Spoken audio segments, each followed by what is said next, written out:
चिड़िया और किसान। एक गांव में एक किसान रहता था। उसका गांव के बाहर एक छोटा सा खेत था।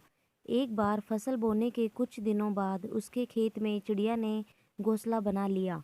कुछ समय बीता तो चिड़िया ने वहां 2 अंडे भी दे दिए। उन अंडों में से 2 छोटे छोटे बच्चे निकल आए। वे बड़े मज़े से उस खेत में अपना जीवन गुजारने लगे। कुछ महीनों बाद फसल कटाई का समय आ गया।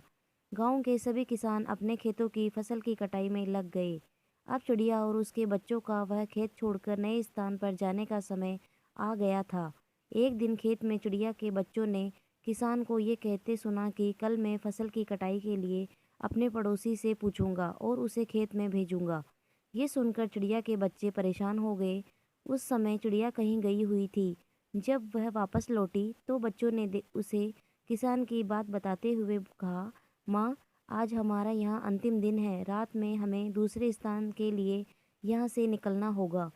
चिड़िया ने उत्तर दिया, इतनी जल्दी नहीं बच्चों, मुझे नहीं लगता कि कल खेत में फसल की कटाई होगी। चिड़िया की कही बात सही साबित हुई। दूसरे दिन किसान का पड़ोसी खेत में नहीं आया और फसल की कटाई न हो सकी। शाम को कि- किसान खेत में आया और खेत को जैसे का तैसा देख बुदबुदाने लगा कि ये पड़ोसी तो नहीं आया। ऐसा करता हूँ, कल अपने किसी रिश्तेदार को भेज देता हूँ।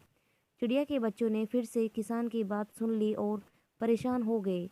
जब चिड़िया को उन्होंने ये बात बताई तो वह बोली, तुम लोग चिंता मत करो, आज रात हमें जाने की ज़रूरत नहीं है। मुझे नहीं लगता कि किसान का रिश्तेदार आएगा। ठीक ऐसा ही हुआ और किसान का रिश्तेदार अगले दिन खेत नहीं पहुंचा। चिड़िया के बच्चे हैरान थे कि उनकी माँ की हर बात सही हो रही है।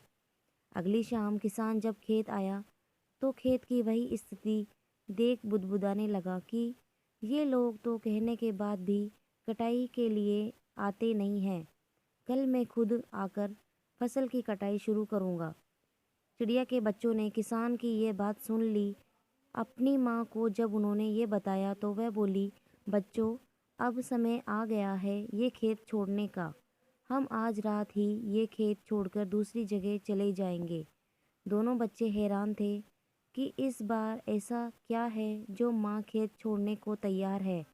उन्होंने पूछा तो चिड़िया बोली, बच्चों, पिछली 2 बार किसान कटाई के लिए दूसरों पर निर्भर था। दूसरों को कहकर उसने अपने काम से पल्ला झाड़ लिया था। लेकिन इस बार ऐसा नहीं है। इस बार उसने ये जिम्मेदारी अपने कंधों पर ले ली है, इसलिए वह अवश्य आएगा। उसी रात चिड़िया और उसके बच्चे उस खेत से उड़ गए और कहीं और चले गए।